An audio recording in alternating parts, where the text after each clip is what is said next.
Okay, I'm back, and it is time for me to start figuring out what's going to be happening with her head. I mentioned in the other video that I'm definitely going to create like a headband that her fro is going to come up out of, so I'm just rolling a bit of clay to create that right now. And now, this clay should still be pretty soft. I've left it out now for about a half an hour, so it's getting to that leather hard point that I wanted it to get to so that I can do some finessing. And where it's at right now is just perfect. So I'm just going to serrate the edges of her head. I'm holding it because the head was joined to the neck, and I just want to keep that stable, not accidentally pull anything apart. I'm probably, I'm going to take a little piece of clay, roll it and flatten it, and just create another layer of clay to go around her neck. I just want to make sure that that seam is really tight.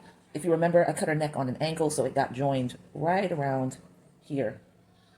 So I'm going to take the serrated edge tool and go ahead and fortify that area. Because why not? It's better to have more clay than you needed than have too little and risk there being a really vulnerable area that goes into the kiln and shrinks and promptly separates. Who wants that? Not I. All right.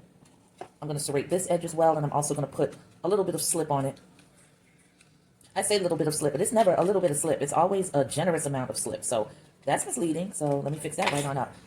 So I'm removing the plate full of tools from off of the slip bowl so I can get in there, grab a little, grab a lot. There I go lying again. I'm grabbing a lot.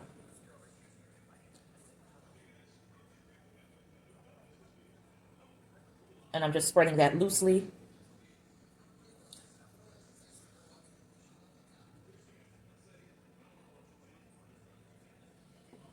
And I think we're good with not having any narration for this point. You know what the deal is. You know what it looks like at this point. Reaching over to grab the spray bottle. Still spraying on that joint that I'm going to be working on. Spraying her neck real quick. I'm going to wrap this. And I'm going to go and press that right up into there. And I'm going to secure it. And that'll happen with me using the sort of spoon tool. Forgive the noise, I'm scraping it off onto the edge of the plate. And the plate is rocking. So I'm just going to take this tool and I'm going to start going to work. And you'll see that much. So I hush now.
Okay, I'm going to stop this right here, and when we come back, I'm going to align her with her sisters, and then we're going to figure out this afro, and then we are going to finesse all of them. That's probably going to happen tomorrow. Try to finesse all of them a little bit more, especially the back parts where it's not going to be very evident, but I still don't want it looking junky.